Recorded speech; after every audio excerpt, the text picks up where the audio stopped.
prayer. Pretty quick. Let's see if we're online. Are we online, Pam?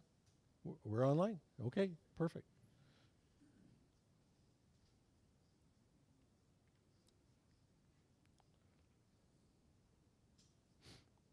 In the name of the Father, Father, and and the of the Son, Son, and and the of the Holy Holy Spirit. Spirit. Amen. Heavenly Father, we praise and thank you, we adore you, we glorify you, we love you. Be with us today, direct us and guide us with your Holy Spirit in us, that we may be able to understand what you are teaching us, and that we may put it into practice. We ask all these things in Jesus' name. Amen. Amen. Father, and the Son, and the Holy Spirit. Amen.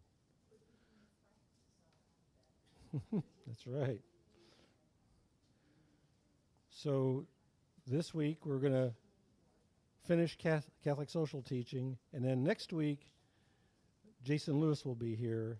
He was going to teach like 3 weeks ago or whatever, but he had surgery, brain surgery of all things, I guess.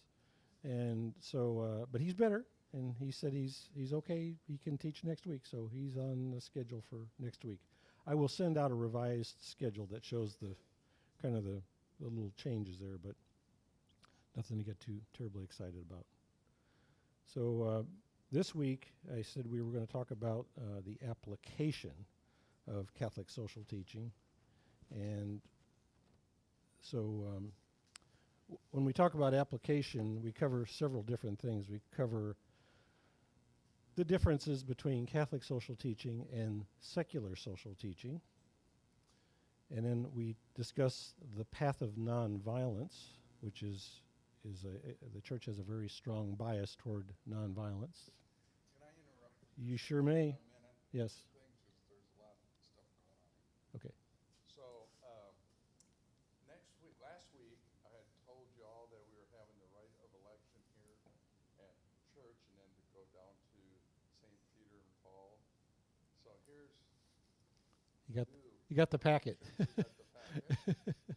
So this year it's really different. We will not have the right of election here at our church. Catechumens are the only ones that need to go down to the right of election. It's going to be at St. Peter and Paul. And the reason for that is because they have not been baptized, and they are coming into the church as we call them elect. The candidates, which we have some candidates, they've been baptized, and they will go through the coming into the church on Easter, on the vigil of Easter on Saturday, because they're going to receive communion and confirmation. And also, prior to that, they will go to confession for the first time. Okay?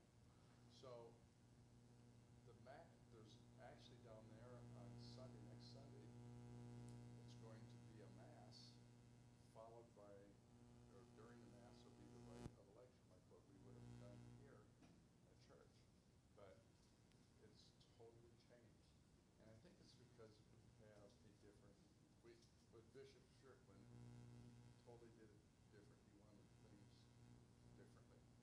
So next year might be different, but right now that's the way it's going to be. So it would be Alexis and Luke, and they're both going to go down for the 3 o'clock. You probably need to be there about 2:30 to be with your sponsor or your godparent, whoever it's going to be part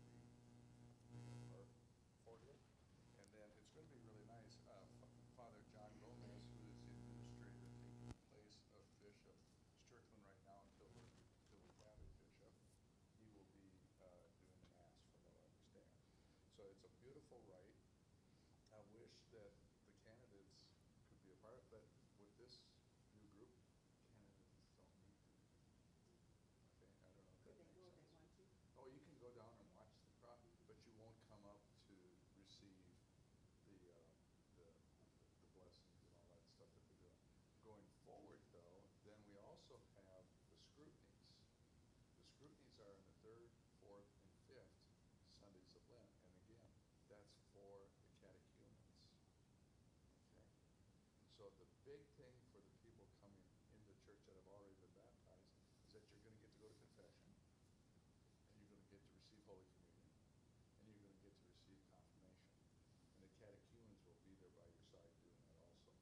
but they'll be baptized. but they will be baptized that on Easter Vigil.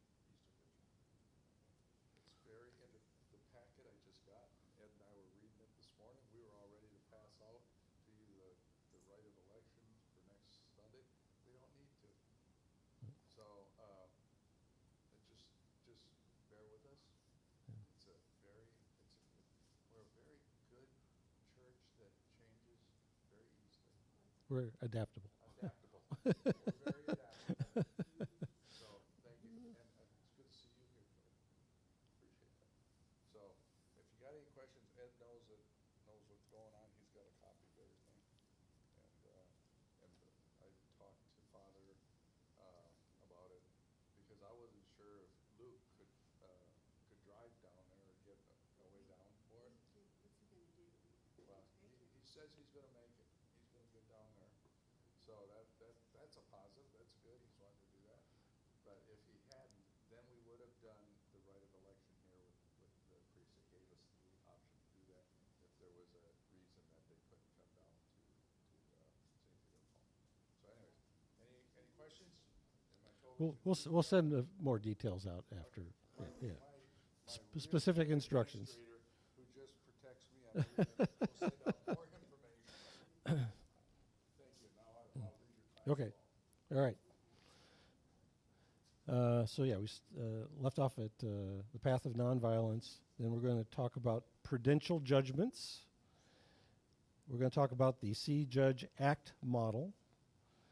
We're going to talk about the 2 feet of social justice. We're going to talk about Catholic voting, and then finally wrap it up with how do you get started? How do you get going with Catholic social teaching in your own life?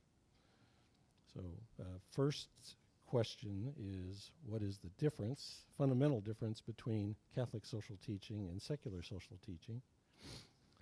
And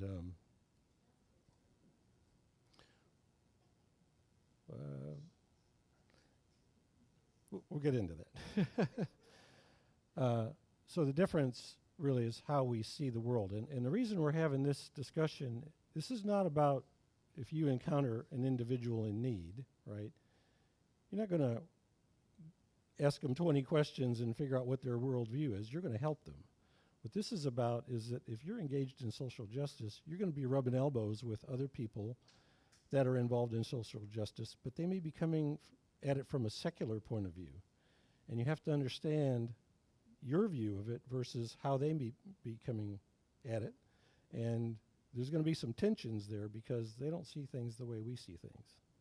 So it kind of depends on where you engage. If you're engaged one-on-one with an individual, you're not going to worry too much about this stuff. If somebody needs something, you help them. It doesn't matter if they're an atheist or, what color their skin is or how old they are or how young they are or anything. If they need help, they need help. This is more about the broader picture of other people involved in social justice matters that may create tension because of their worldview is different. So it gets back to the whole question of what is a worldview? And it's kind of a comical one, right? The hunter sees a hamburger.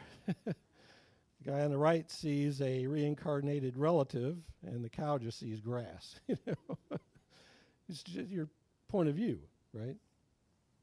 So as we talked before, a person's worldview is their perspective on the world, but it's the basic presuppositions that you have that you filter everything, and then from that you identify your basic beliefs and your attitude toward things.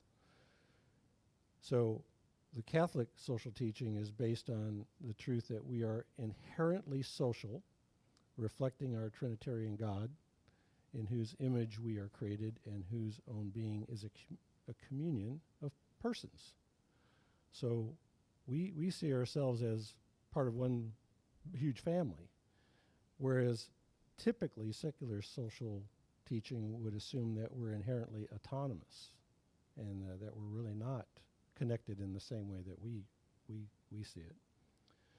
And quite often, if you look very carefully at their ideas, they typically are self-centered, and they're more interested in self-interest or what the culture is willing to consider is a good social practice.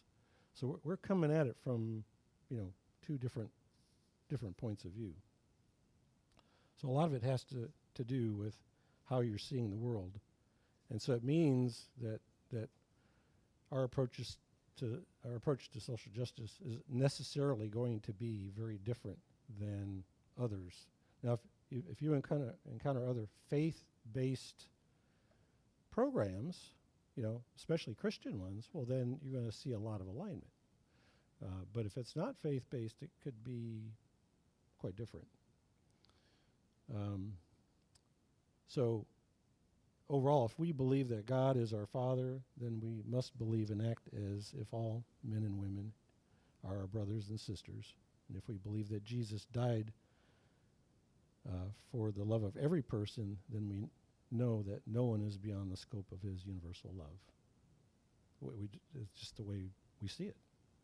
And as I said in one of our earlier sessions, right, there's going to be a collision of worldviews. They're not always going to be in alignment. So the first step in the process of kind of sorting this out is you can ask, there's seven questions you can ask to kind of quickly get to the worldview of people or organizations that you're encountering.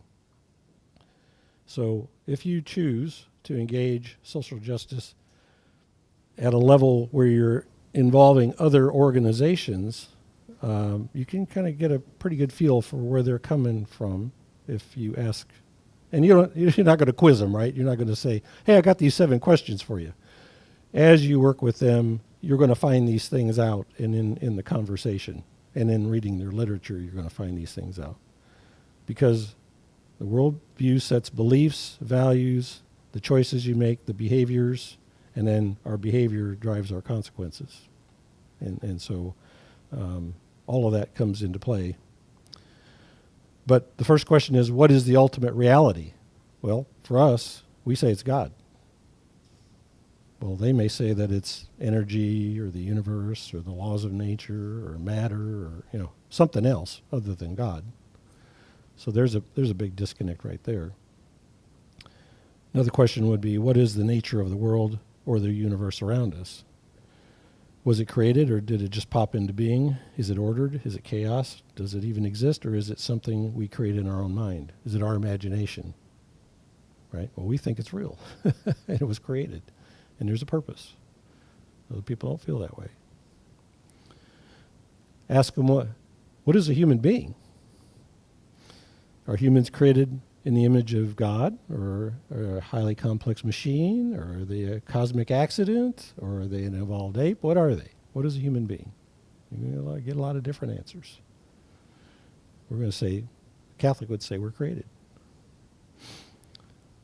Ask them what happens when a person dies. Is it heaven with God, or hell, or a higher state, or reincarnation, or do we cease to exist altogether? What kind of answer are you going to get? And that's going to drive how they decide things. That's a big one. Is it possible to know objective truth? We talked about that one at some length before, right? We say yes. Others say no. How do we know what is right and wrong? Well, we think that we have a guide. Jesus will tell us what's right and wrong. Others, the culture tells us what's right or wrong. So you have this polarization between there is right and wrong, objective right and wrong, or there's just whatever we decide is right and wrong, and then a lot of fluff in between. And then the last one would be, what is the meaning of human history? Or is anyone in charge of history? Did God create with a purpose and have a plan that all things are moving toward, or is no one in charge? All of it a random chance and ultimately meaningless, and though we may place some meaning on it, even our meaning is relative. We just kind of making it up as we go. Or is there really a plan here? Catholic Church say, there's a plan. How many of you have seen the documentary, What is a Woman? Raise your hand if you've seen the documentary, What is a Woman? Okay, some of you haven't seen it. This is just the trailer for the documentary. I have copies of this thing. And it's just very short, but the documentary runs about an hour. You will see clearly the collision of worldviews if you watch that video. This is just a brief part of it. What is a woman? Can you tell me that? Well, you're at the Women's March. You must have some idea. Please, if one person can tell me what a woman You is. are not here for women. We ask you to leave. What is that? I'm a husband. I'm a father of four. I host a talk show. I give speeches. I write books. I like to make sense of things. A woman is not anything in particular. There is not one particular thing. It could be many things to many people. Some women have penises, right? Some men have vaginas. I like scented candles. I've watched Sex and the City. Yeah, How do I know if I'm a woman? that's a great question. You're not a scientist. You're not a gender studies major. No, How do you know that you're a man? I guess because I got a dick. Can a man become a woman? I'm not a woman, so I can't really answer that. Women only know what women are. Are you a cat? No. Can you tell me what a cat is? You want to tell us what a woman is?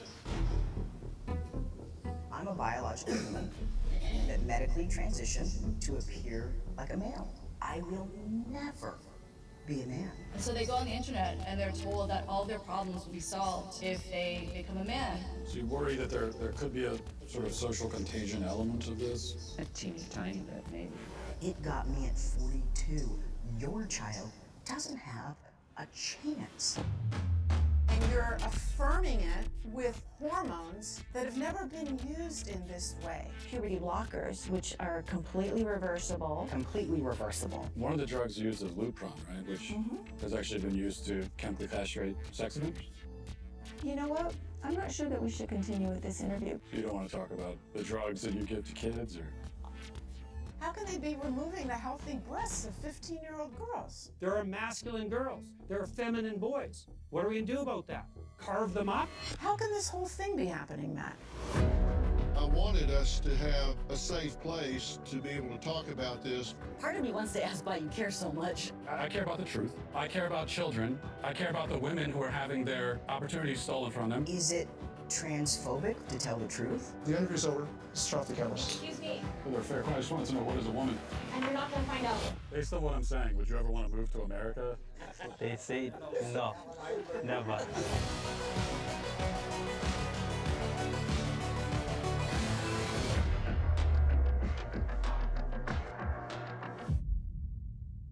I hope you enjoyed it a little bit. We'll see when it comes out. Well, that is just a teensy tiny taste of the collision of worldviews that you're going to run into. So the question is, how do you see the world? Now, some of these are just illusions, right? Do you see 3 bars or do you see 4 bars?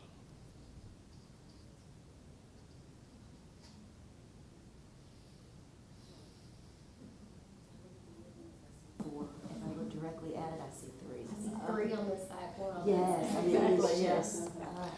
Can you see them at the same time? Very, very hard. When your mind switches to seeing 4, you lose the 3. When you switch to see the 3, then you kind of lose sight of the 4. So the point of that is that you can't lose sight of your vision of the world as a disciple of Jesus. You have to stick firm to that, but you have to be able to discern the vision of another individual also, to know what you're dealing with, okay? That's the point of showing you that slide. The same would apply to this one. What do you see? You see the old woman?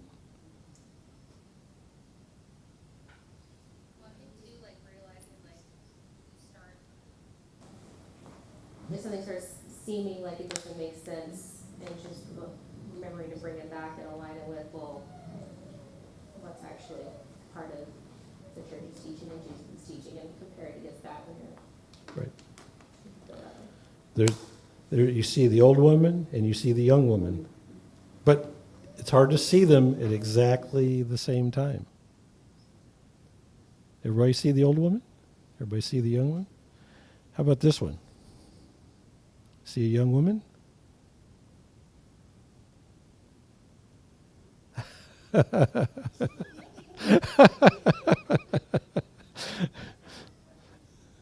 Just flip it around. Perspective changes everything. How about this one? You see the guy's face, but you see the man sitting, and you see the woman in the scene, but you can't see them at the same time very easily. Either you see one or you don't see the other.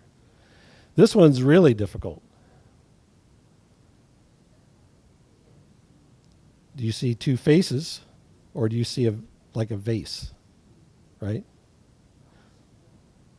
So all I'm trying to drive here is that if you're going to lock onto a specific vision, which from the Catholic Church's point of view is Jesus, then don't get distracted by other visions, but be aware, other worldviews. Now this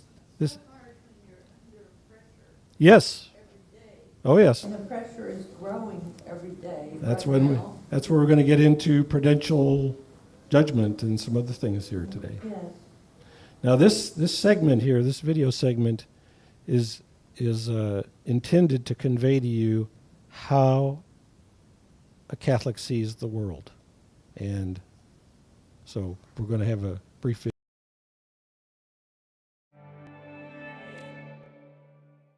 Here in the United States, we Catholics have been experiencing massive societal change, a shift from one age of history to another. Most of us over the age of 40 remember when Christian values were the basis for much of our culture. Now it's more common to feel that Christian values are under attack. What happened? These massive changes in our culture have many causes. In the University of Mary's book, From Christendom to Apostolic Mission, my colleagues and I trace many of the ways our culture's overall vision became at odds with our Catholic values. Because of this, for Catholics today to effectively live our faith in public, we must adapt and move to an approach which has allowed Christians to thrive over the past 2,000 years when Catholics have been in the minority or even persecuted for our faith. One very important element of this apostolic mode of living our faith in public is that we adopt a powerfully Catholic vision of the world and human life. So how should Catholics see the world? We should embrace the truth that Christianity is the most shockingly momentous view of what it means to be human that has ever been seriously believed or pursued. The weight of this momentousness is both thrilling and terrifying. In our Catholic vision, to be a human is to be involved in an extraordinary adventure. The greatest adventure stories ever written are only faint echoes of it, pale shadows of what the lowliest human is in truth undergoing. This drama began before we were born and will continue after we die, and each of us has been given a unique role to play. Catholics know that we've been born into an invisible world as well as a visible one. And the invisible world is incomparably more real, more lasting, more beautiful, larger than the visible. Catholics also understand that every human has been created for a magnificent destiny that makes the greatest prizes of this world seem like uninteresting nothings, a destiny of such height that the imagination can hardly take it in. Not only are we meant to know good things, happiness, strength, length of existence, but we have been created to experience the unthinkable, to share in the very nature of God, to become divinized. By many orders of magnitude, the most important event in world history was the coming of God Himself in human form among us. He came not only to teach us truth, but also to do battle for us against the powers of darkness, and having conquered them, to give us life again, individually and as the human race. And we Catholics also see human dignity in a life-altering way. In coming to help and save humanity, God did not just intervene from outside. He conferred on us the high dignity of becoming one of us. He arranged matters so that a human might have the honor of conquering the enemies of humanity. He then established a society in the midst of a darkened world, a kind of colony of heaven that he inhabits and with which he clothes himself. And he gives to all who follow his lead a share in his own life, along with great responsibilities and notable powers to continue the work of saving and healing the human race. Our great task as Catholics, the whole of our existence here, is to find and embrace our true destiny and to help others to do the same by receiving and embracing the offer of mercy made to us. There are two and only two possible destinations for each human person: to gain the life intended for us as members of a renewed humanity offered to us through Jesus, the God-made man, or to turn obstinately from that life and end as immortal failures. For each person, both are real possibilities, and there is no evading the choice. We must either seize the one or collapse into the other. Catholics inhabit time in the constant recognition that we hover at the edge of eternity. We fire our minds with the lives of the saints, those champions of faith in whom Christ and the new life he brings have been most influential. We battle for goodness and truth in order to gain an everlasting kingdom. In an apostolic age, Catholics must deeply learn and joyfully share this breathtaking, mind-blowing narrative. Too often, Christianity is presented to the mind of the modern believer or seeker as a set of rules to follow, or as a number of unattached doctrinal statements to accept, or as an organization to belong to. When that happens, it can seem like the rules and dogmas get in the way of human happiness. But Christianity is first of all a way of seeing. To be apostolic in vision is to realize that Catholics don't see some things differently than others. We see everything differently in the light of the extraordinary drama happening all around us. Let's make a decision. Let's choose to live these truths of our Catholic faith in public and share them with the world. I'm Monsignor James Shea, President of the University of Mary, for Edify. This is Scott Landry, Director of Edify. Thank you for watching this video. Please help edify others in our country. Sorry about the technical glitches there. Yes? Where is the University of Mary? I'd have to look it up. I don't know. There's probably multiples. Popular name. I don't remember seeing this before. Mm. Did we see this Last year, yeah. It's wonderful. Yeah. It means so much more this year. So, when we talk about human rights and human dignity, we mean something very specific. We belong to each and every person by virtue of him or her being created in the image and likeness of God. But some will assert that such rights and dignity are determined by the state or the will of the people. A big difference. Yeah. So the United States. Yeah. North Okay. I can get it for you. Yeah. Right. The word freedom, we talked about that before, right? We're free to do the good, but people use the word freedom to mean I can do anything I want. Truth, right? We say it's objective. They say it's subjective. It's relative. When we talk about the common good, we talk about something different than the redistribution of wealth or entitlement programs or other kinds of things. When we talk about the culture of life, we really mean it, whereas some people give it lip service. Development, when we talk about development, we're talking about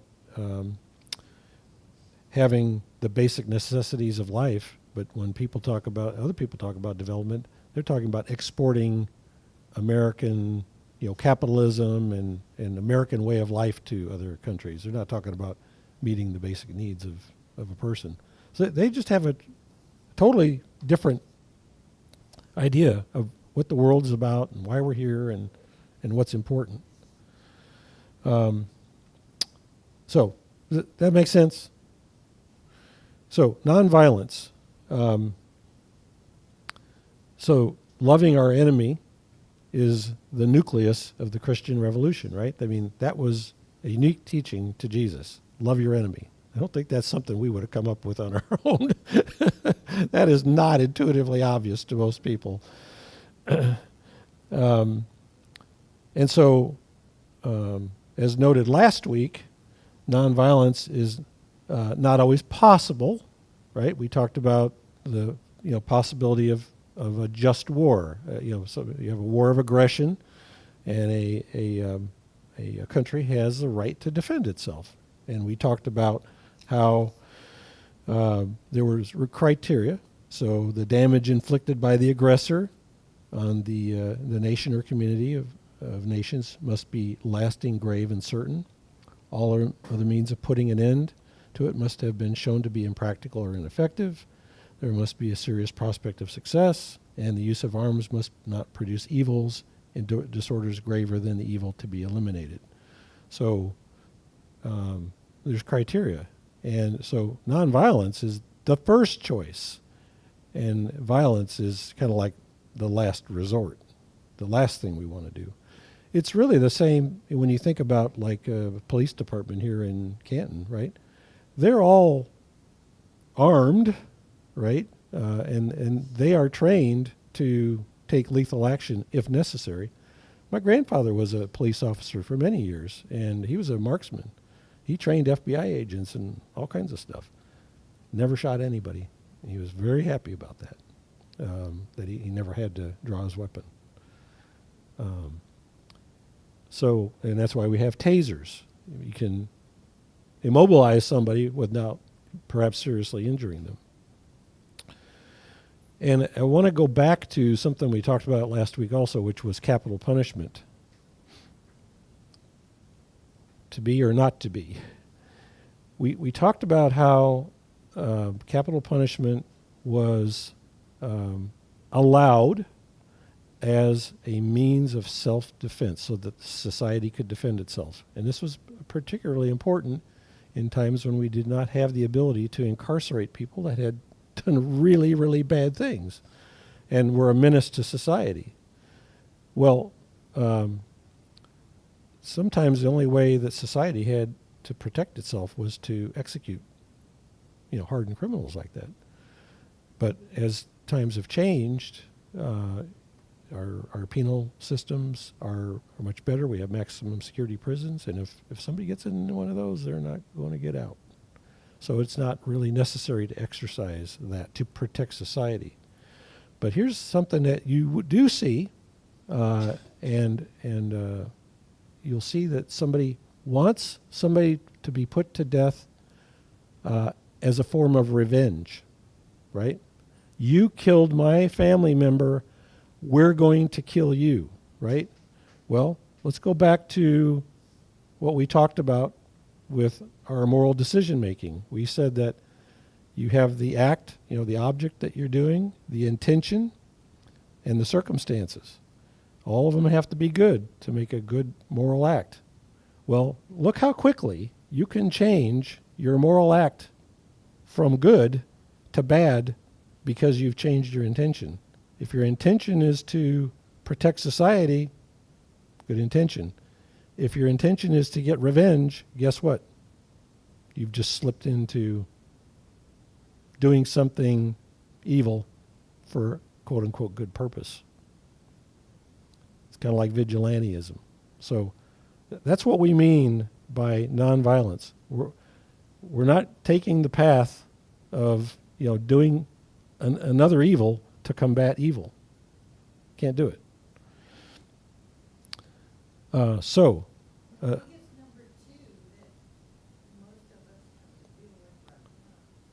Often, very often. Circumstances? Yes. Oh, perhaps. Bad circumstances. Number 2. Good, bad. I love this quote. Nonviolence is a powerful and just weapon. It is a weapon unique in history, which cuts without wounding and ennobles the man who wields it. It is a sword that heals. Now, if you can compare and contrast Catholic social teaching to the way some other people deal with things, right? Here's an example. So this person is protesting the big oil companies and automakers because they consume gas and all that kind of stuff. And so they're vandalizing the front of this car dealership, right? Well, we would regard that as a violent form of protest. It doesn't mean you have to beat somebody up to be violent, right? Violence can be, damaging, the front of a dealership, right? Graffiti.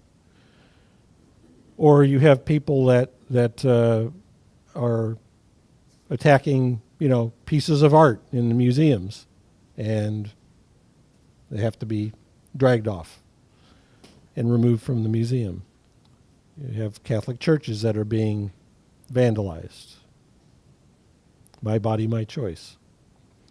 This is one here. Many of these trees are inoculated to protect them from greed. So their approach to this problem is to drive galvanized spikes into the tree so that the tree can't be harvested, right? Or if it is harvested, it costs more to do it. That is not a way a Catholic would approach that problem, by vandalizing the trees and driving spikes into them.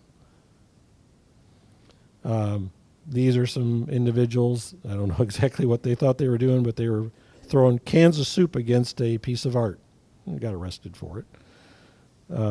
Protesting something, don't know exactly what it was. Have you ever heard of the Biotic Baking Brigade? Anybody know what that is? The BBB, the Biotic Baking Brigade. So they target what they regard as corporate greed. So, the billionaires like, Bill Gates and those sort of folks. So they hurl pies at them in these, public places, get it all on TV, TV cameras, whatever. So they basically assault individuals with pies, and they get arrested for, probably misdemeanor assault. Not the way the Catholic would approach that. To us, that's a violent way of protesting corporate greed. We don't have the time for it, I don't think, but this fellow here, David Rovick, wrote a little ditty called The Song for the BBB. I'll send it to you after class and you can listen to it. I don't approve of what the Biotic Baking Brigade does, but he wrote a somewhat satirical song about it. It's kind of cute, but he typically does that sort of thing. He'll look at a social issue, and then he'll write a song that's somewhat of a commentary or his perspective of that. Now, here's an example of nonviolent protest. Watch what happens. I'm going to turn up the volume a little bit because she doesn't talk very loud. This is over in England.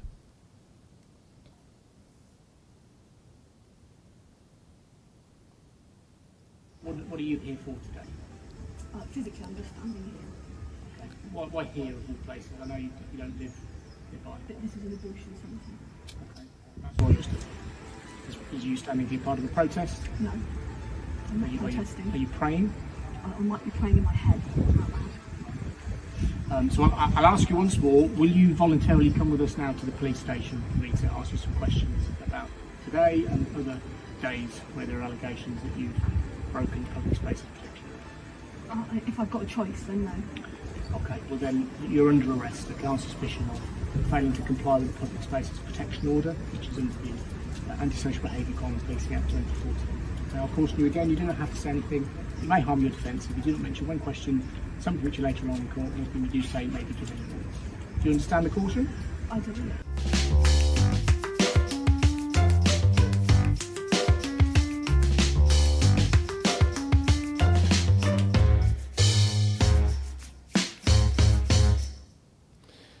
So the long and the short of that is she was standing across the street from this abortion clinic, and she was praying silently, and she got arrested.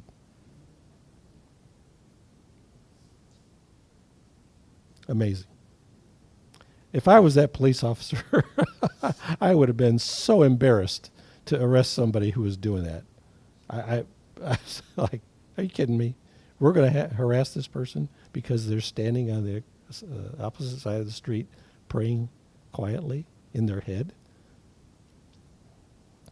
But powerful, powerful. So, tough decisions. Yes. Okay. Thank you for being here. Tough decisions ahead. They passed a law there. They for passed a law there. A certain amount of space around abortion clinics, right? Yep. They passed a law recently.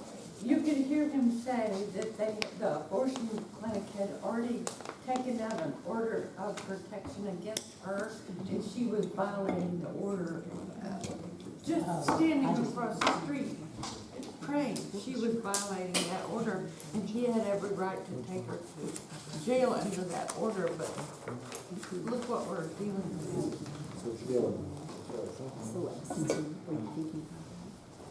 So, right. So that which is evil is Oh yeah, it was kind of a lot. I only knew about that one from before, so I didn't listen to it yet. it's not that's usually bad.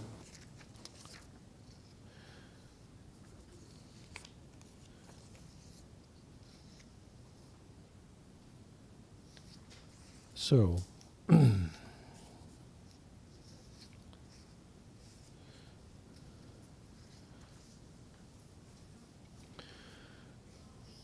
so lot of different ideologies, a lot of different perspectives that are out there, and here you are standing in the midst of it, trying to decide, what am I supposed to do? So,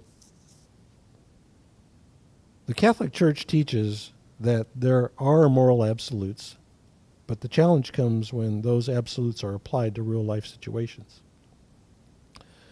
So, Catholic social teaching is a little different animal, though, because there are gray areas that emerge that involve a prudential judgment on the part of the person who's involved. So, you may know the difference between right and wrong, but you're in a situation that creates some murkiness in exactly how should I respond to this. And quite often it's because you have insufficient information. You're dealing with what you have at that moment in time, not knowing all the background and the facts and whatnot. So it makes it kind of tough to make certain kinds of calls, even though you know clearly what's right or wrong. What's the underlying environment that I'm dealing with here, and am I going in the right way? And so that's why you get some gray, is because of typically not knowing enough about the situation to be able to go one way or the other. So what is it involves prudential judgment. So what is a prudential judgment? So this is taken from Proverbs. The wisdom of a prudent man is to discern his way, but the folly of fools is deceiving. A prudential judgment is an evaluation of a situation where we use the virtue of prudence in order to determine the best path to resolving the issue at hand. And so, you know, you got to decide, how am I going to deal with this? These are two quotes from the Catechism. I think they're kind of hit the nail on the head. Prudence is the virtue that disposes practical reason to discern our true good in every circumstance and to choose the right means of achieving it. With the help of this virtue, we apply moral principles to particular cases without error and overcome doubts about the good to achieve and the evil to avoid. That's what the virtue of prudence is about, which is different than rationalization, right? Rationalizing my behavior. So pointing out that sometimes questions involve prudential judgment, does not mean that all judgment is reserved to the individual. So Catholics can do whatever they want because prudence is concerned with choosing the good. A prudential judgment does not reflect a merely subjective preference. So we can be held morally accountable for the judgments that we make in these matters. And so the idea here is that prudential judgments take practice. You don't just come out of the chute, and I'm a prudent person, right? Sometimes you develop this virtue through the school of hard knocks. But the more we learn about Jesus, about the Catholic faith, about the world around us, from God's perspective in particular, the more we grow in our capacities for rational thought. There are many brilliant atheists, but what they lack cannot be supplied by human effort. The grace of God to enlighten our hearts and minds comes from Him alone. So it's a good thing to pray for a clear thinking and opportunities to learn more. So you've got to develop your conscience. We've talked about this a little bit before. We must form our conscience. If our own conscience is guiding us to act in ways incongruous with the faith, then we are serving our opinions, not the Lord Jesus. This is a tricky thing because the church tells us to give first answer to our conscience. If our conscience is compelling us to act in a certain way, we are obligated to listen. However, here's the both and part of that. We are called to both follow our conscience and to work to form it in accord with the teachings and principles of Jesus. So, it's a two-edged sword there. We have to follow it, but we have to develop it as well. And we have to develop it in line with what Jesus taught us and not serve our own self-interests. Now, St. Thomas Aquinas had a very interesting response to this whole situation. And what he did is he came up with, and I can't pronounce Latin very well, but it's called Medio Stat Virtus, which basically means in the middle stands the virtue.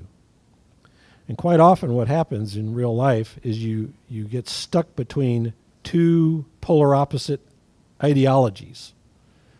And there's probably a truth in both of them, but they've taken it to extremes, and it's an attempt to do the both and bring the two together and synthesize them and see the truth of each one and reject the error in each one and stand in the middle.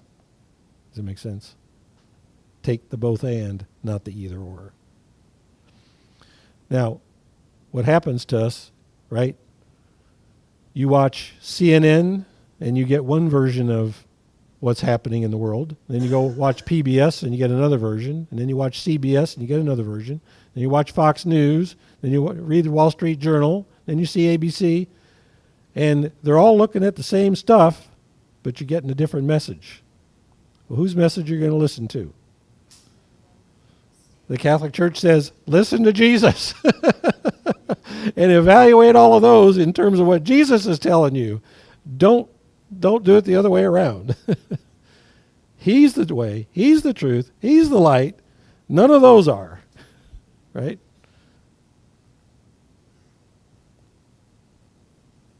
Stick with Jesus. You can't make a mistake.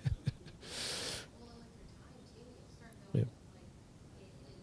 Then, before you know it, I would have rather spent that time reading the Bible or whatever it may be. Right. Rather than getting all confused and agitated and everything, what is my Lord telling me? Right? So if the center of your life is Jesus, then you can easily, not easily, you can push these other voices out, if you will. To listen to the news to a certain extent. Sure. To realize what the world is doing so we know what to pray or so we know how to defend ourselves. But we evaluate all of that in the context of what Jesus has taught us, not the other way around. That's the key, right? Gospel, all of that stuff that's coming in through our, TVs and radios and internet and all those kind of things. Stay away from that stuff, but little bits still seep in enough, just because of how the world is now, everything that you can, get to on your phone, that I still have an idea of what's going on. I love this quote from Pope Francis. This is hilarious. Others drink from other sources. For us, the wellspring of human dignity and fraternity is in the gospel of Jesus Christ. We're not drinking from any other wells. So, all right. So, see, judge, act. This is the basic model that the church follows in the implementation of Catholic social teaching.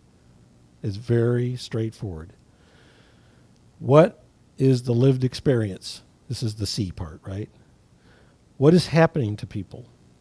Are we listening to the people most directly affected? Can we or do we share their experience? If not, do we need to undertake exposure or immersion into the situation? That's the C part, right?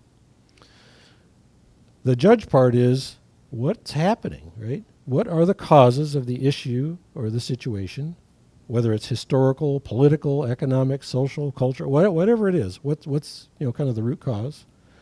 What are the consequences we're seeing from it? How are these elements linked?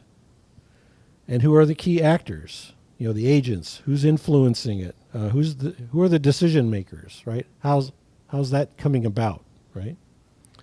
But here's the key thing that happens for us as Catholics is in this social analysis we inject theological reflection. Involves evaluation of the facts we have gathered in the light of the scriptures and the teachings of the church. What has Jesus got to say about this? What would Jesus do? That is such good theology, right? What would Jesus do? That's the what would Jesus do part right there. And then act. Direct service of the poor or the marginalized. Education or raising awareness. Advocacy, transformation of causes, mobilization, formation of faith. What is it? What's the response got to be to what I'm seeing and what I'm assessing as the situation, right? And with the theological reflection inserted into it. So if you really look at it at a broader level, you see, you judge and reflect, right? The judge involves the reflection, you act, and then you go back and you evaluate, right? Your response to what happened. Perfect responses are difficult to achieve the first time. We need to evaluate our actions and critically examine our methods. Has our action led to some change in the situation, ourselves, or our understanding of the situation? What is happening now that I've acted? And then you repeat. So you continue to engage the situation, whatever it happens to be. It could be at a very personal level, right? With an individual. It could be a family. It could be a coworker. Who knows, right? You just don't know what you're going to encounter. But that's the basic principle behind how to basically approach it, right? And the key is to insert that theological reflection. What would Jesus do? And then the second part is, now that I've acted, how has that affected the situation, and what do I do next? And you continue to refine your situation. I've had somebody I've worked with now for almost a year and a half. And every time, I have an encounter with them, there's another layer of the onion that I'm getting exposed to. And another layer of the onion. Things I didn't know, a year ago, right? So my response is changing slightly to what I'm learning about this individual. And it's just the way it is. So if I had known today, or then rather, what I know today, I would have approached things much differently, right, than I did initially. But I only knew so much. And I was exercising prudential judgment. And there was a lot of gray. I didn't know there was alcohol abuse in their past. I didn't know, this. I didn't, so there were things that only came to light much later in the interaction with this individual. So, now, the other part of Catholic social teaching is what we call the 2 feet of social justice. So, not only do you have to meet the basic needs of the individual or situation, but you have to remove the root causes and improve the structures. You can't just say, it's kind of like the Good Samaritan, right? If he bound up the person's wounds and then just left him on the side of the road, that would have been 1 foot, right? But the 2 feet is bound up the wounds, took him to an inn, left him in the care of the innkeeper, and left provisions, left for ongoing, care of the individual. So it isn't just enough to render immediate aid. What am I doing about the long term? Now, sometimes you're not in a position to be able to do that. If you got somebody begging for food at the side of the interstate and you're on a trip and you're 900 miles away from home, it's going to be kind of hard to rally, a sustained solution to that individual's problem. But you might be able to do something, So I don't know if the videos are going to come through on this or not. Given that it's 11:29, I think I'll send you this video. But he talks about this whole idea of the 2 feet of justice. Let's see if it'll come through. If it doesn't, love one another as I have loved you. We'll see. This is the command that Jesus gave his disciples as the way they were to live once he was gone. For us as Catholics, it's the reason that we founded hospitals, schools, shelters. It's the reason that we donate our time, talent, and treasure. Loving one another means doing charitable things. But what if I told you that charity was only half of the story? And that as Christians, charity is incomplete unless it is lived out through justice.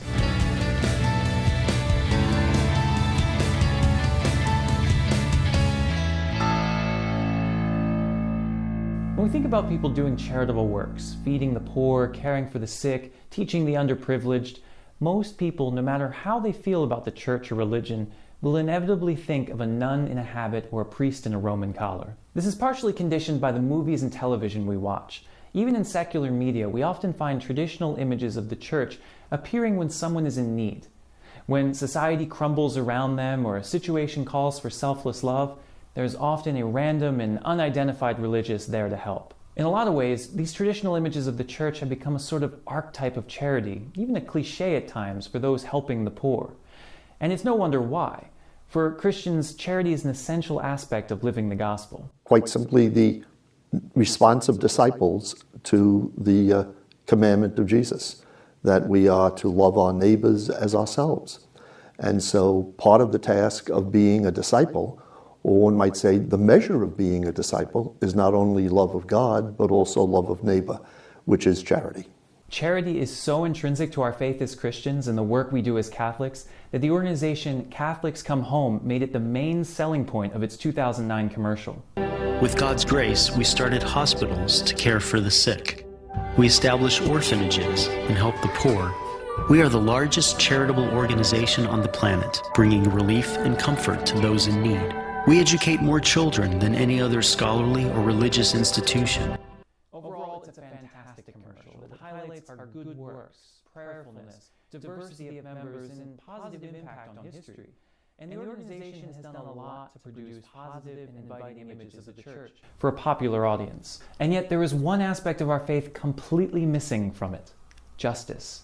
When we say justice, we're not talking about lawyers and judges. We're not talking about doling out punishments. We're talking about the very biblical notion of giving each one what is rightfully due to them. The whole point about justice is, biblically speaking, it's about living in right relationship with God, with one another, and with creation. So how is this different from charity? It seems to me the whole point of justice is to deal not just with the effects or the outcomes of a situation, but to try to remedy and deal with the causes that bring about painful outcomes or consequences. Think about it this way. Say you go for a walk by the river and you find someone drowning. You decide to dive into the water to save them. In doing so, you have spent your time alleviating the effects of a painful outcome for someone. This is charity. But say this begins to happen a lot and you find yourself diving in the river 4 or 5 times a week to save someone. you begin to ask yourself, why are there so many people falling in the river that need saving? And what can I do to stop it from happening in the future? In doing so, you have spent your time alleviating the causes of a painful outcome for someone else. This is justice. In our world around us, there are many people drowning, in a sense, dealing with poverty, violence, loneliness, oppression, and fear. As a church, we are obviously called to pull them out of the water of their condition. But we're also called to ask some important questions. What is it in our world that's causing these problems?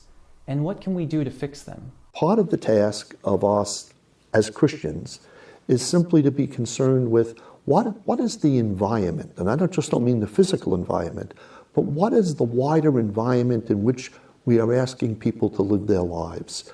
If we care about people, we should care about the communities that we plant people in.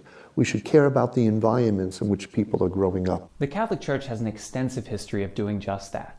Theologians like St. Augustine and St. Thomas Aquinas thought deeply about what a just society looked like, defining proper uses of money, authentic forms of government, even the conditions under which one could wage war. In the modern era, popes have written what are called social encyclicals, letters meant to be read by the whole Church as a guide for building a just society based on the current issues. It is from these letters, built on the foundation of Scripture and tradition, that we are guided by 7 general principles of social teaching. We are called to care for God's creation, that which was created before us and we are a part of, to protect the life and dignity of the human person, to be active members of family and community, the building blocks of society, to uphold the rights and responsibilities of all people, but especially those who are poor, for which we have a preferential option, and those who are workers, all the while remembering that we are all in this together, in solidarity with all the people around the world. What's great about these principles is they are fairly broad categories to live by. The official church rarely, if ever, dictates specific or exclusive ways in which a Catholic is to live in the world, because there are plenty of good and faithful ways to live as a Catholic in this world. What the Church does dictate, however, is that a life of justice is required of all Christians. The 1971 Synod of Bishops wrote, "Action on behalf of justice and participation in the transformation of the world fully appear as a constitutive dimension of the preaching of the gospel," or in other words, of the Church's mission for the redemption of the human race and its liberation from every oppressive situation. And so what we're really saying is, if the Christian community lacks a commitment to justice, it's really not the Christian community, any more than it would be the Christian community if it lacked a commitment to reflection and prayer over the Bible, if it lacked a commitment to celebrate the Eucharist. Just as these things are essential to Christian identity, what the Church maintains is being committed to justice has that same essential quality. If you want to be a Christian, you have to be concerned about justice. And how can you blame them? At its core, justice is simply an extension of charity, making sure our societal structures reflect our love for all people. There's nothing inherently controversial about seeking justice. Each of these principles is clearly rooted in Scripture and our tradition, and while we may disagree on how we are to live these things out, there shouldn't be a debate that we should. But really, is there anything not controversial in our world? I beg you, look for the words social justice or economic justice on your church website. If you find it, run as fast as you can. Social justice and economic justice, they are code words. If you have a priest that is pushing social justice, go find another parish. Go alert your bishop and tell them, excuse me, are you down with this whole social justice thing? Everyone's fine with a nun handing out bread or a priest blessing the sick. But when someone begins talking about structures of sin or systems of injustice, eyebrows begin to rise. As Cardinal Domel da Câmara, former Brazilian archbishop, once said, "When I give to the poor, they call me a saint. When I ask why they are poor, they call me a communist." These sorts of questions challenge the status quo, and people with power, status, and privilege tend to like the status quo. When something challenges it, in their minds, it can't be true religion. While I can't speak to the exact reason that Glenn Beck finds social justice to be so antithetical to living the gospel, I can say that there is a common objection I hear from time to time. If the world will eventually pass away, shouldn't we be focused on saving souls, not the world? And I completely agree. Sort of. Well, I would remind us that we're not just souls, we are embodied spirits. If God becomes human and enters into the material conditions of humanity, if God takes on a body, if God lives the lives that you and I live as material creatures in history, we ought not to be too cavalier about being unconcerned about history or unconcerned about material conditions or unconcerned about the well-being of embodied people, because that's precisely what God entered into. Exactly. Ultimately, we may be souls seeking salvation, but we know no existence without a body. Everything we do, everything we know, everything we believe is the result of living in this physical world. Sometimes the physical world can be oppressive, painful, and without love, inhibiting our ability to authentically develop into the person God created us to be, and effectively hiding the kingdom of God in our midst. In taking on flesh, Jesus did not just announce the kingdom of God with words, he made it present with his actions. He fed the poor, healed the sick, cured the blind. Wonderful acts of charity. But he also denounced the oppression of the religious leaders, included those who were excluded, and challenged the corruption of wealth. Jesus loved us in our physical reality and called us to do the same, through charity and through justice. Thanks to Father Ken Himes for sharing wisdom on this issue. What I shared was just the tip of the iceberg of our conversation. There was simply too much good stuff to fit in one video. If you're interested in learning more about Catholic social teaching or where you can read some of the social encyclicals yourself, check out the USCCB's website. Finally, if you haven't done it yet, click here to subscribe to the Breaking in the Habit YouTube channel. Here to see what I've been writing lately on my blog, and follow me on Facebook, Casey Cole OFM.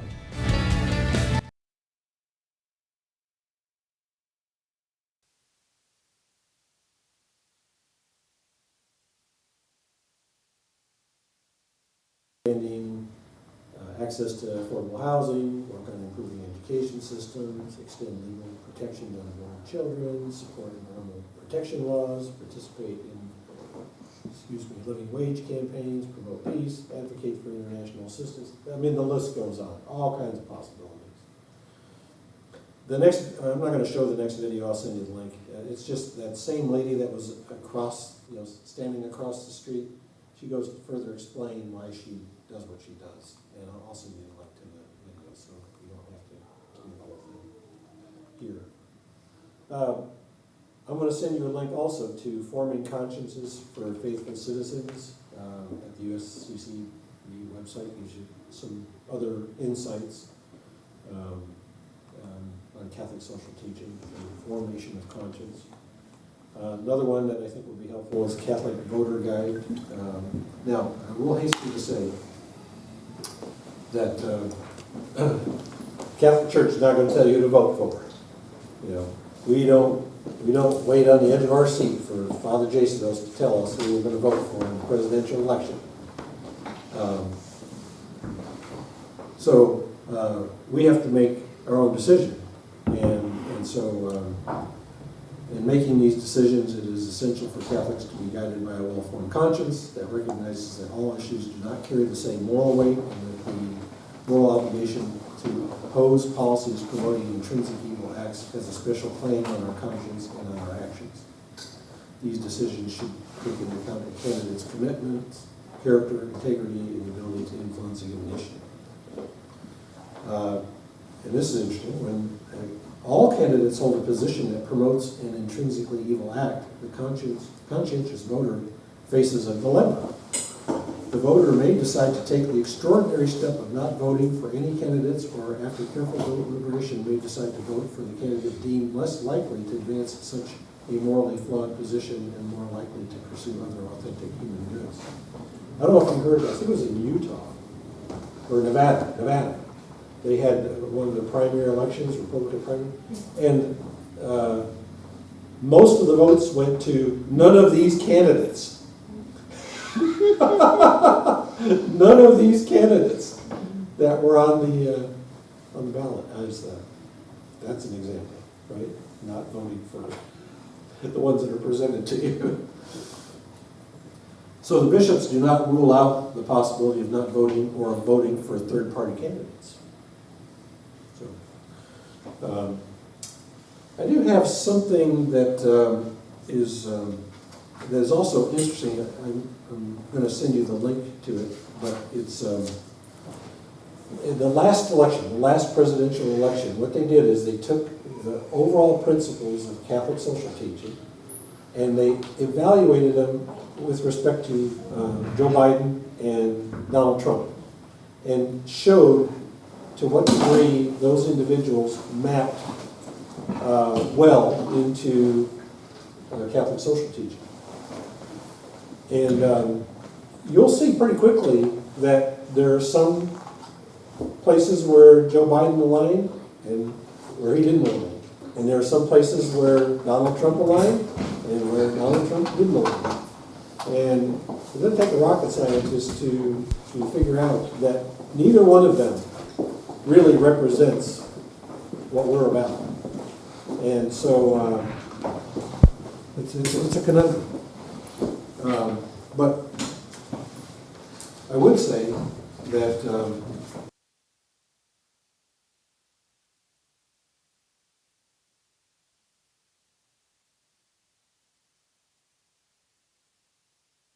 and our allegiance is to Jesus.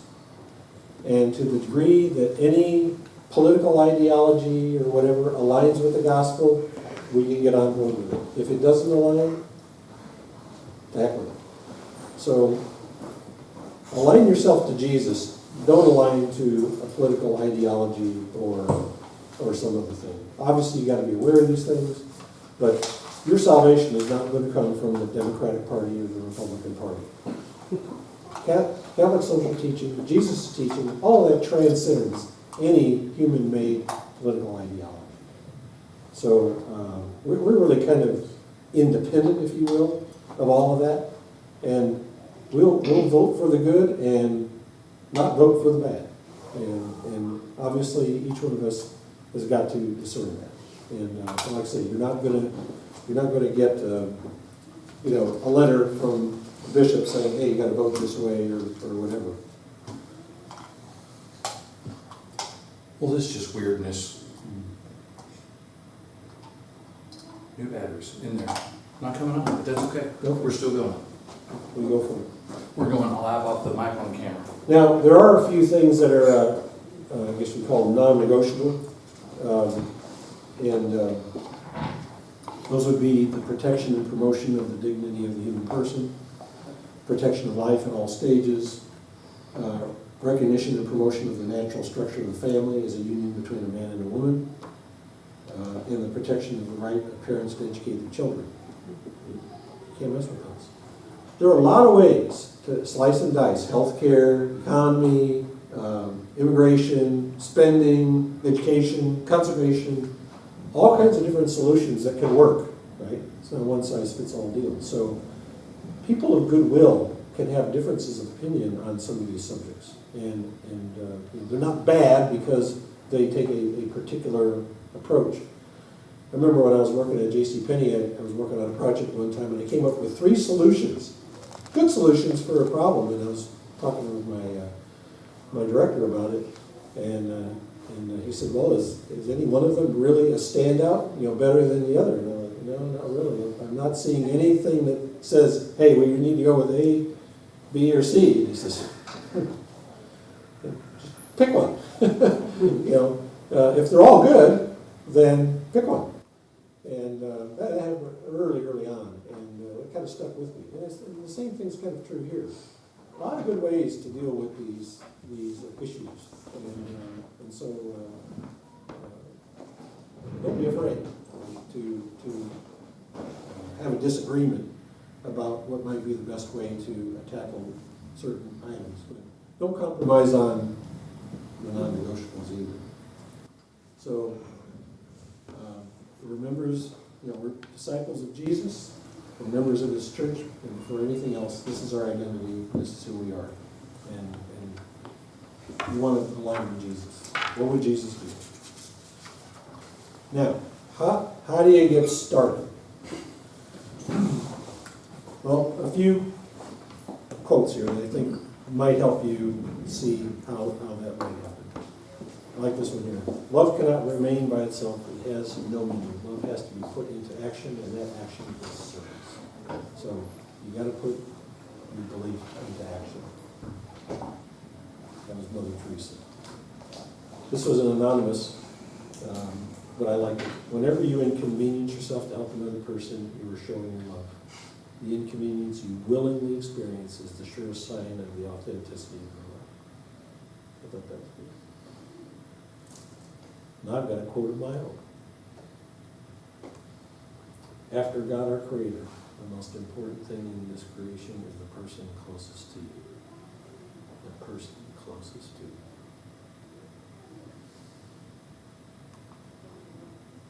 Now, for some of you, that's your family, your husband, your wife, your children, your parents, right? Start right there. And when you get all that taken care of, in right relation with your family, then you're going to run into neighbors. You're going to co-workers. Who knows who God is going to put in your path? You do not need to go running out to Skid Row to find somebody. They're right there, right next to you.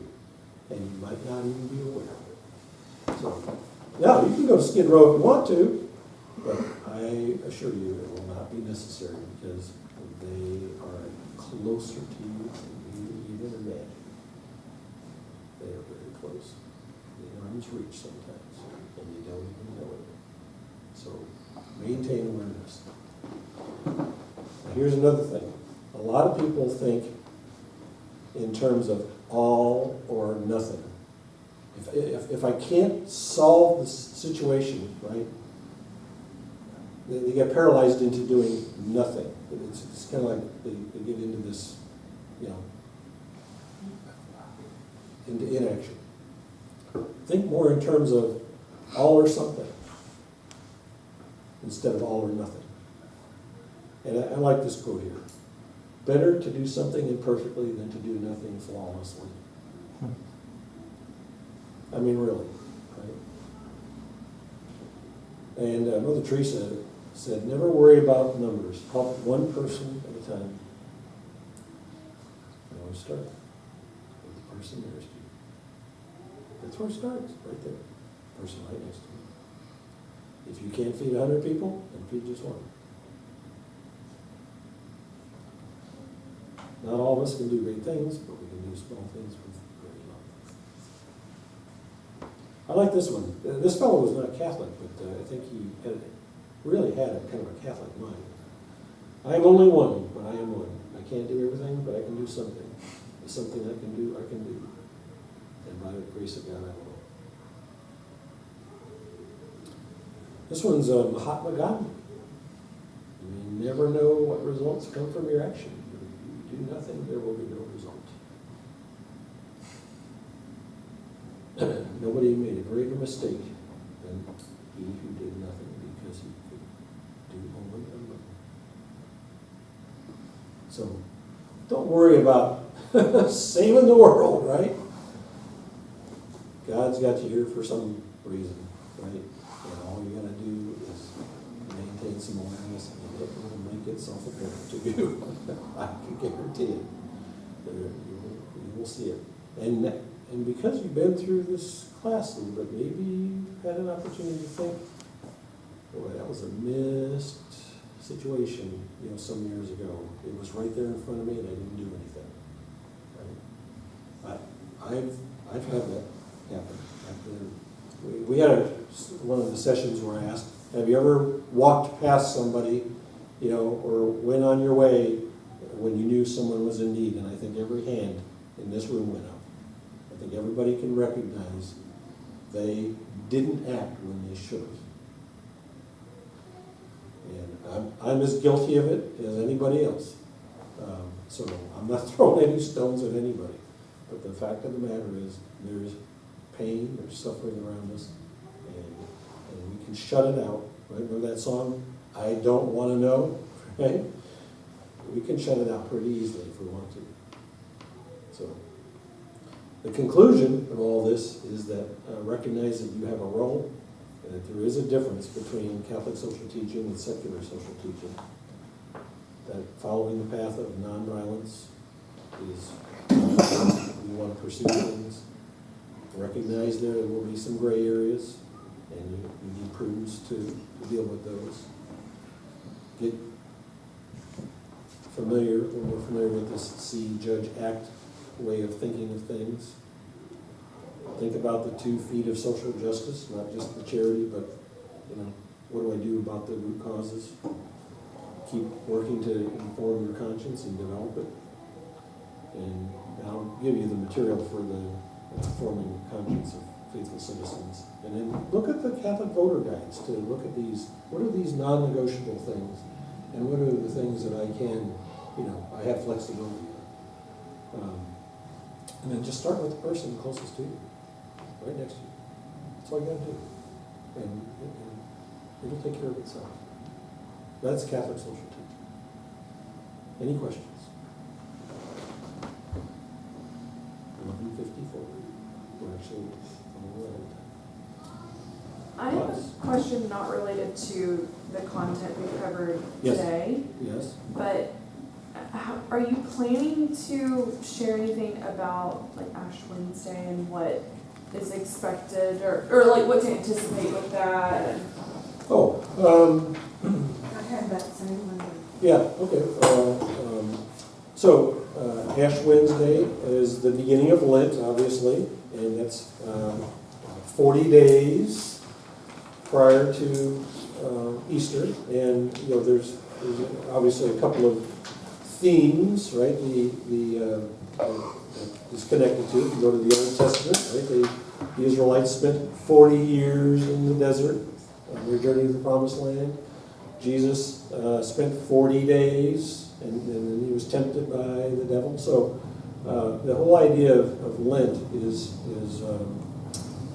to begin a period of reflection, preparation for the celebration, which is some people think that Christmas is the biggest celebration for Christians. No, Easter is.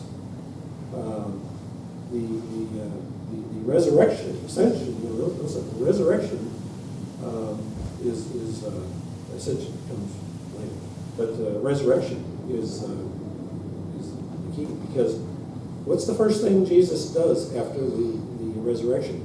He goes to the apostles and says, "Whose sins you forgive? Whose sins you forgive?" That's what launches him, the ascension. He overcomes death. And so, obviously, it's important that Jesus was born, and we celebrate Christmas, but the grand finale is Easter, the resurrection. And because that's when redemption really gets kicked into high gear after Jesus.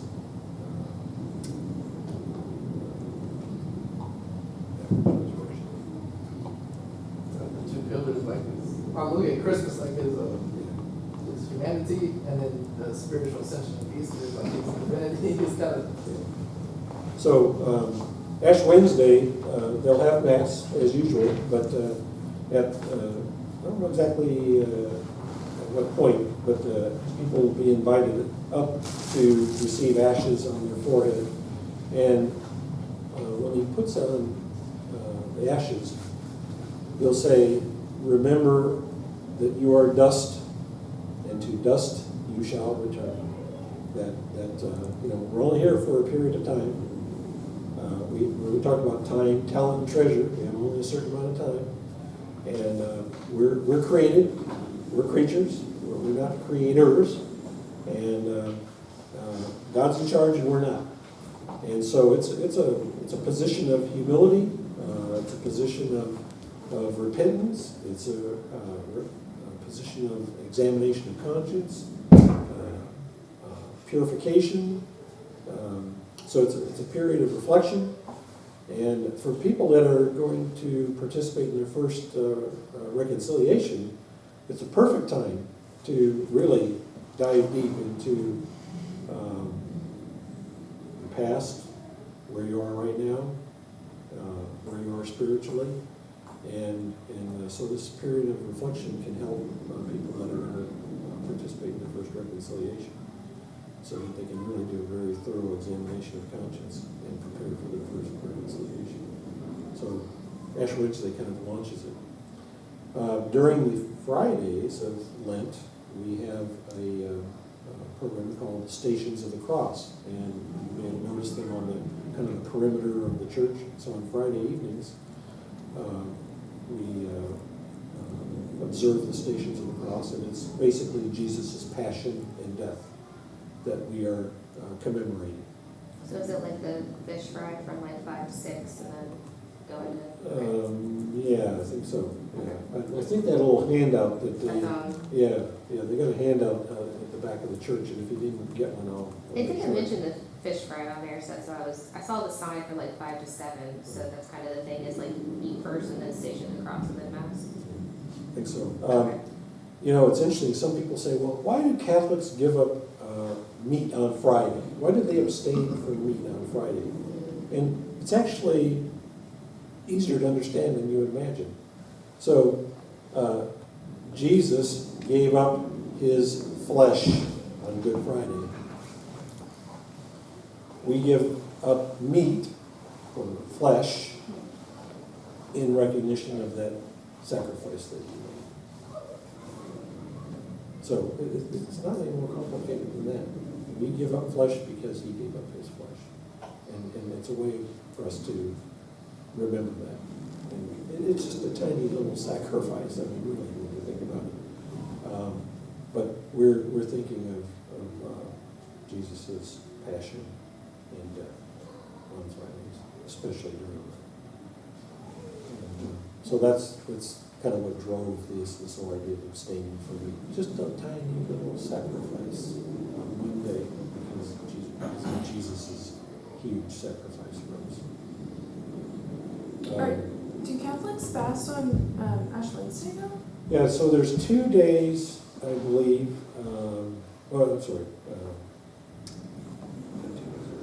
There's fasting and abstinence on Ash Wednesday, and fasting doesn't mean not eating at all. Fasting, and there's exceptions. There's exemptions, I guess you could say. But fasting would be 1 full meal, and then 2 smaller meals that do not really quite equal 1 meal. So you can eat 3 times, but you have 1 normal meal, and then you have 2 much smaller meals that don't quite equal up to a normal meal. And the idea is to, quote unquote, mortify your flesh. I'm in control of this body. My body is not in control of me. Because quite often it's our senses that drive us into sinful behaviors. And so the idea behind self-mortification is to make sure who's in control. I'm in control of this body, not the other way around. My body doesn't dictate what I do. I dictate what my body does. And the one way to do that is to deny yourself certain things to strengthen your will. I mean, it's like resistance training in the gym, right? Your muscles don't get strong unless you lift weights, until you do something that exerts those muscles. And the same thing happens with our spiritual muscles. If we never exercise our spiritual muscles, guess what? They get flabby. So the whole idea is to impose, self-impose, some self-discipline. And then fasting and abstinence on Fridays, also during Lent. Now, if somebody's got a medical condition, exempt. Under and over a certain age, exempt. I think it's over 65, under, I can send it to you. I haven't been that age in such a long time, I don't pay too much attention to it. But, if they got an illness, if there's a certain kind of medication they're taking, they're infirm in some manner or another. I knew a lady that she just could not fast. She had one of those really, fast metabolisms, and if she didn't eat, she'd faint. And she just couldn't do it. So she said, I do other sacrifices other than fasting. I just can't fast. makes me sick. And the intent is not to make somebody sick. The intent is to impose a little bit of self-mortification to strengthen our will and to train our will. So there are exemptions if somebody is unable to do it. We're not asking somebody to do the impossible. And we'll have a whole discussion about what we refer to as Holy Week, which starts on Palm Sunday, which is the Sunday prior to Easter. And then there's a series of activities beginning with Palm Sunday, Holy Thursday, Good Friday, and then Easter Vigil. We'll have a whole class about that topic. So you can kind of hold off on that. We'll be talking about that in considerable detail. I don't know, does that help at all? Give you a little thumbnail sketch of. And on Ash Wednesday,